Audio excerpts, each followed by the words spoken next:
Bonjour à tous. Bonjour à tous. Bonjour et bienvenue à cette nouvelle conférence agro, c'est comme ça qu'on l'appelle au sein de l'Opinion. Cette conférence est maintenant un classique de l'Opinion de la fin juin. Bienvenue à tous, je suis Cécile Desjardins, je suis journaliste à l'Opinion, rédactrice en chef adjointe. Je suis très heureuse d'être avec vous aujourd'hui et bien sûr avec Emmanuel Ducrot, notre journaliste spécialisé, très concentré déjà au premier rang. Emmanuel, merci pour cette conférence. On est réunis jusqu'à 12 heures environ. On va aborder des sujets très variés. On va parler énergie, on va parler NGT, on va parler stockage, gestion des risques et bien sûr production. Nous aurons une pause aux alentours de 10h30. On vous proposera un petit moment de networking, bien sûr si vous souhaitez. Sinon, ce sera une pause café et vous retrouverez clairement, vous connaissez bien au sein du secteur. Donc c'est sympa de vous voir vous retrouver. Et bien tout de suite, et pour lancer la conférence, je cède la parole à Rémi Godot et son invité.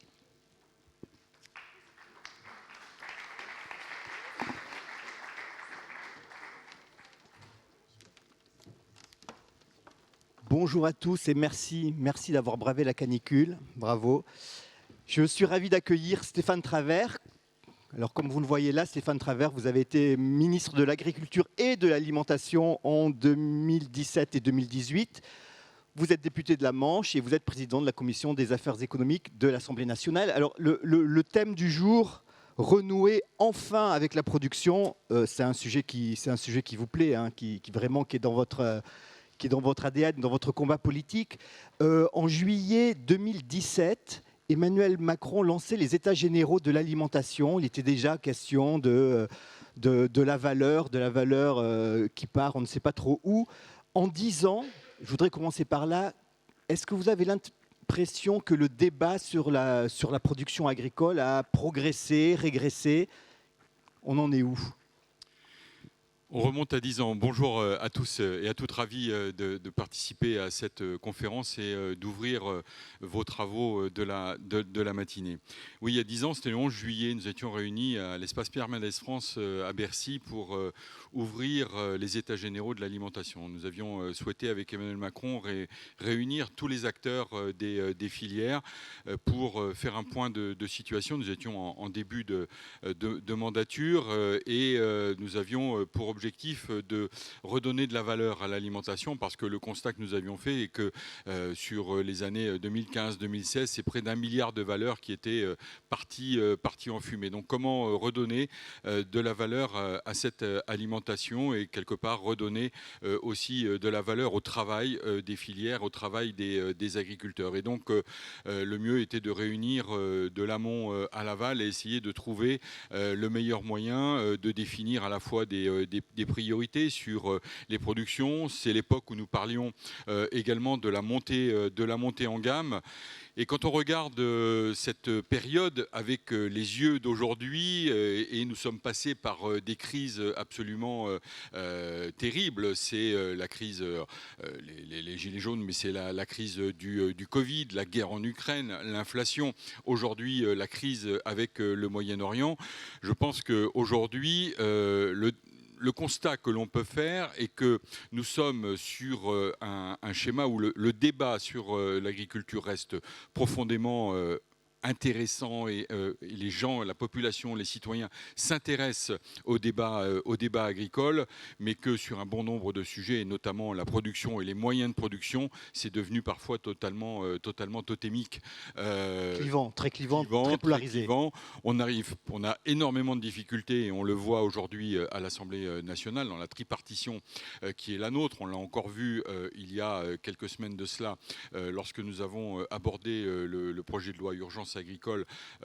En commission, les choses se sont plutôt bien passées et j'ai veillé à ce que les débats soient à la fois sur le fond, sérieux et dignes de ce qu'est la représentation nationale. Mais dans l'hémicycle, nous avons pu assister à des passes d'armes où la nuance n'était plus de ce monde. Et donc, comment renouer à la fois avec un dialogue entre les différentes composantes des filières agricoles, comment renouer avec un dialogue respectueux, un dialogue qui soit sur le fond entre la société civile et les modèles agricoles et le monde agricole de manière générale. C'est un peu le défi sur lequel nous sommes. Alors moi, j'aurais bien aimé, je fais partie de ceux qui considéraient, mais je vous ai parlé, les crises auxquelles nous avons participé. Vous voulez que je me rapproche? Pardon, madame. Ah, vous voulez que je m'avance? D'accord. Ah oui, c'est une question d'éclairage. Sinon, j'ai les cheveux qui brillent, c'est ça. Et donc, toute la difficulté de... j'ai perdu le fil, mais je vous en prie, madame, c'est pas grave.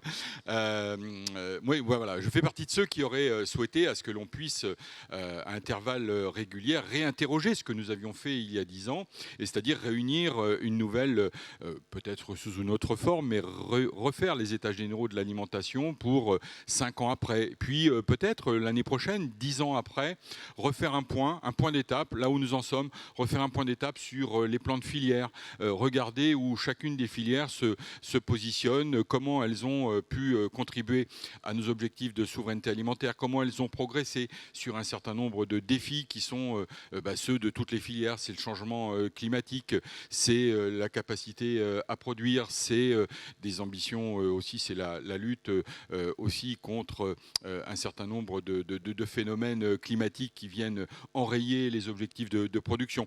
Donc autour de tout cela, c'est comment retrouver à la fois un débat sur le fond, sur la forme, qui soit cohérent, qui soit respectueux et qui ne nous projette pas dans les faux semblants auxquels on assiste vraiment de manière trop importante. Mais est-ce que vous diriez que je ne sais pas comment les appeler, mais appelons-les les décroissants, ont gagné un peu la bataille culturelle? En tout cas, ils ont gagné la bataille de la communication.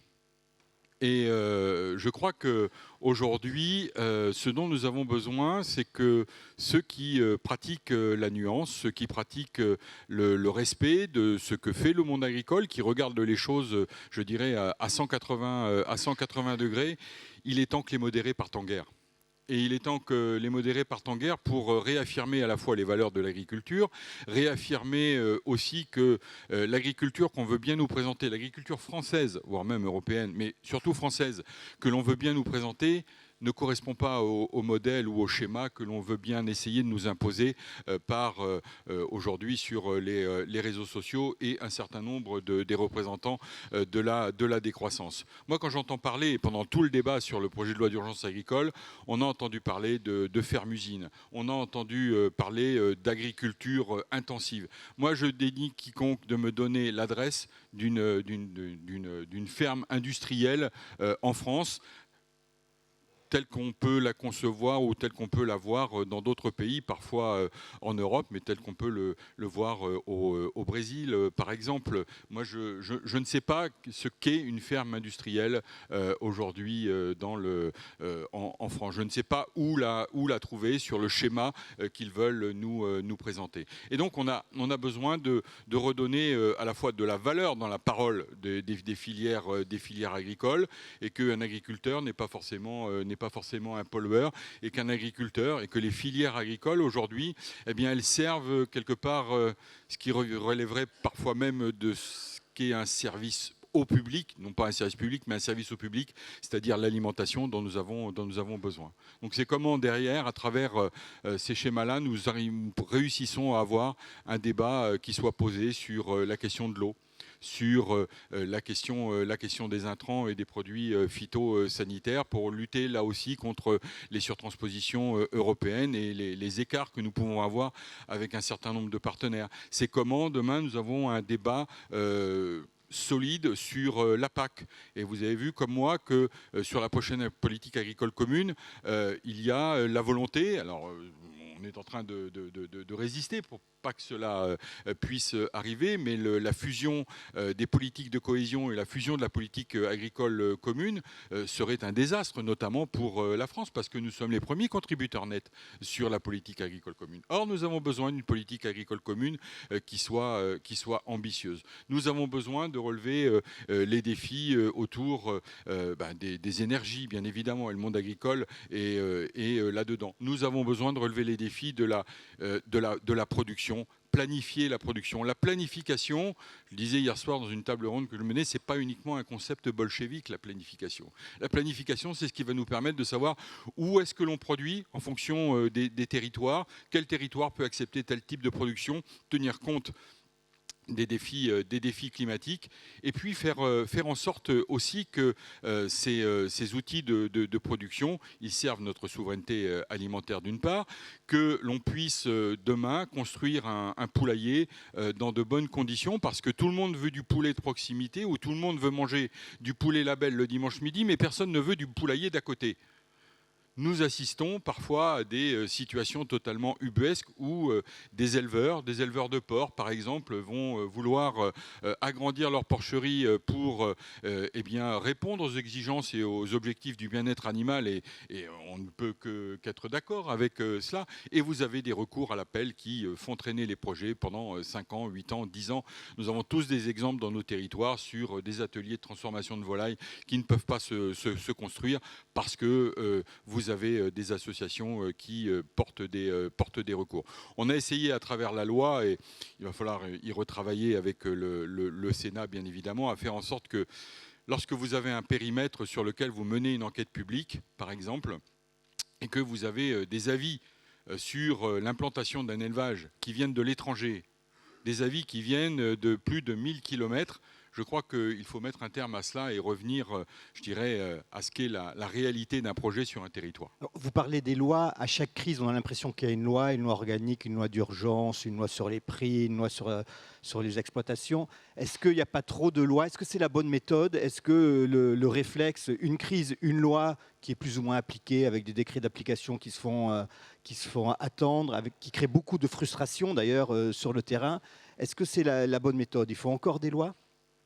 Mais je crois déjà qu'il faut, si on arrivait à appliquer correctement ce qui a déjà été fait, d'abord ce serait une bonne chose.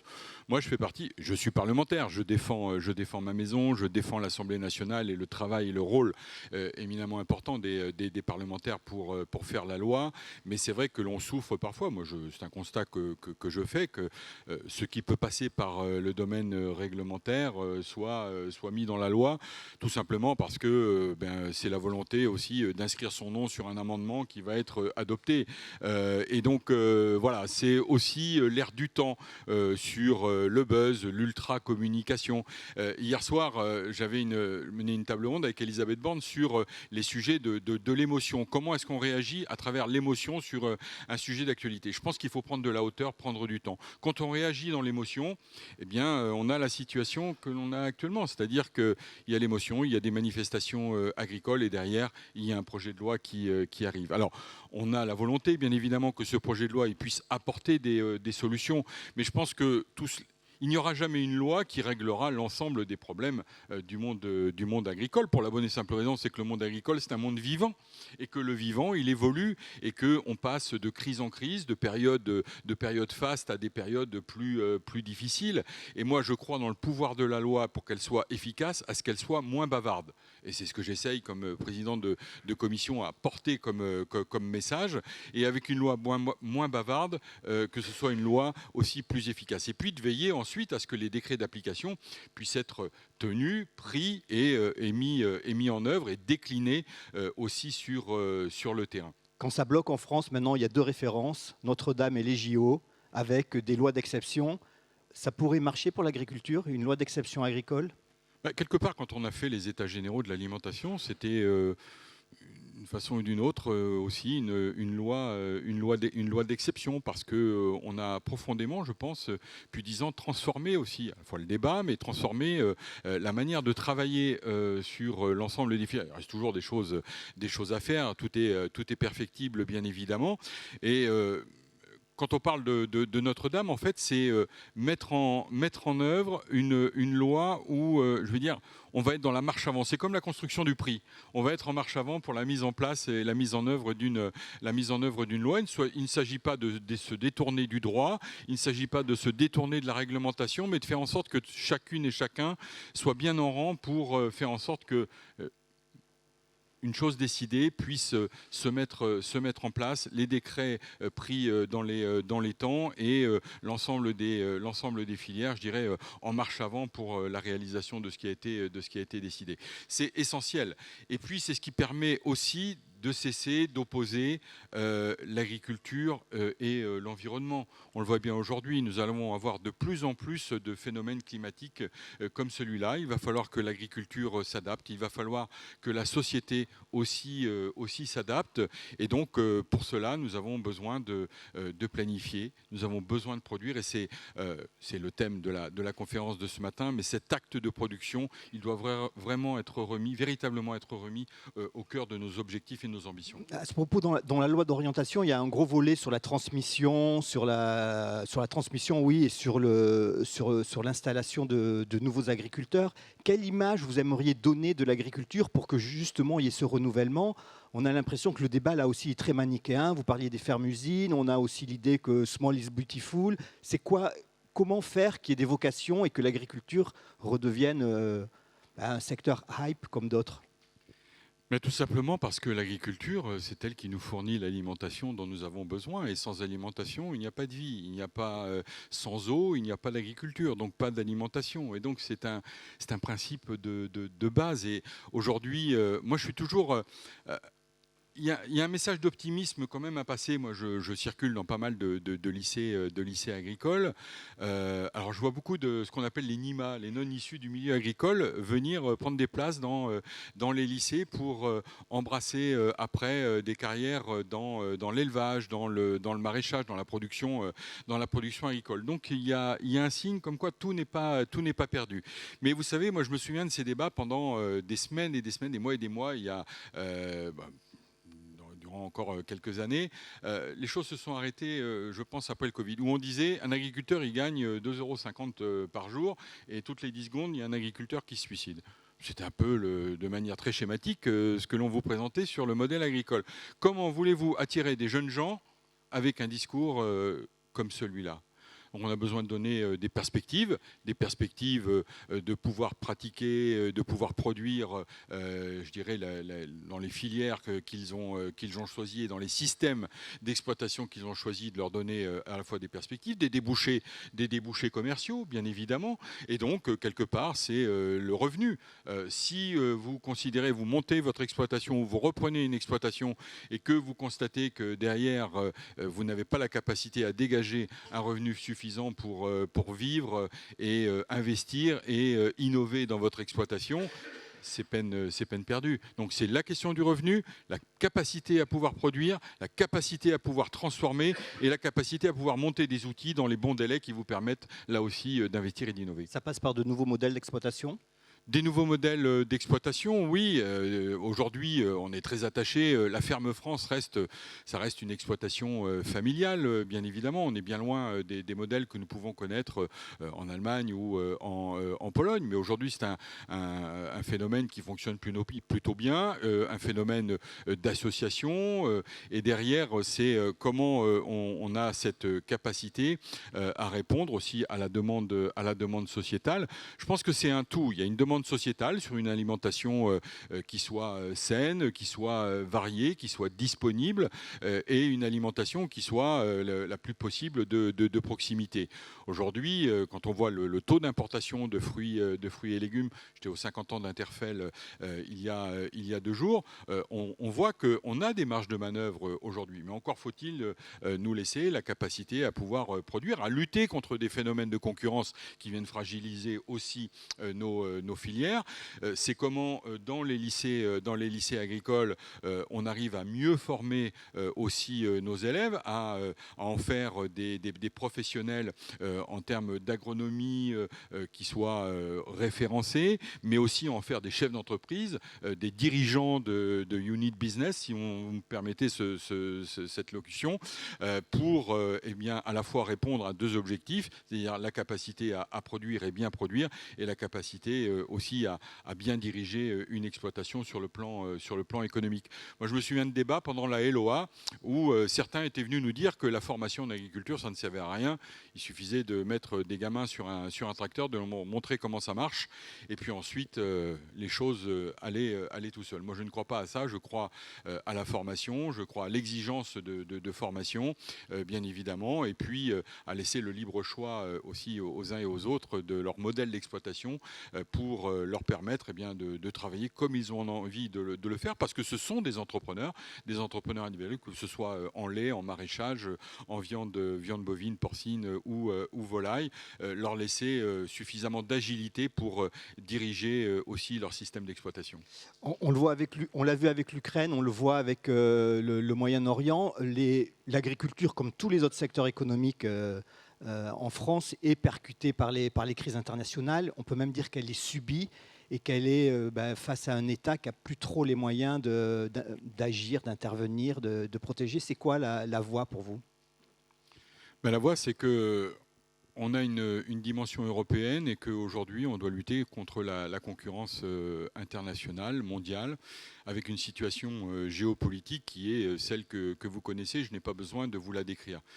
Et quand vous avez à l'Est la crise que nous connaissons, la guerre en Ukraine qui frappe très fort le marché mondial des céréales, quand vous avez aux États-Unis une politique américaine qui énonce des vérités du lundi qui ne sont pas celles du mardi, encore moins celles du jeudi après-midi, et qui changent à tout bout de champ, il faut trouver un endroit, un lieu où à la fois le fond, la forme, la vision puissent ancrer des politiques qui soient durables. Moi, je suis profondément européen et je crois justement aux vertus de l'Europe pour transformer je dirais, ces difficultés dans des éléments positifs pour la réussite de nos modèles agricoles. Et la France, elle a sa place, parce que quand on se déplace à l'extérieur, et vous êtes un certain nombre à vous déplacer dans les pays européens, à aller dans les différents écosystèmes, entendre ce qui se fait à côté, eh bien, la voix de la France, elle est attendue. Et elle est entendue aussi dans le concert européen. Et je pense que c'est essentiel. D'où la nécessité de se battre pour une politique agricole commune qu'il faudra réformer, bien évidemment, mais qui garde une place et une position très forte sur nos modèles agricoles. Pour conclure, Stéphane Travers, en 30 secondes, s'il y avait un combat à mener aujourd'hui pour l'agriculture, c'est lequel ? En sachant qu'il y en a énormément. Il y a énormément de combats, mais je dirais il y en a deux. Il n'y en a pas une, mais c'est deux, mais parce que ça va ensemble. C'est défendre une agriculture de production. Défendre l'acte de production. Parce que nous en avons besoin. Parce que dépendre demain pour notre alimentation de puissances étrangères qui ne nous veulent pas toujours du bien, c'est nous mettre en danger. C'est mettre notre filière agricole en danger.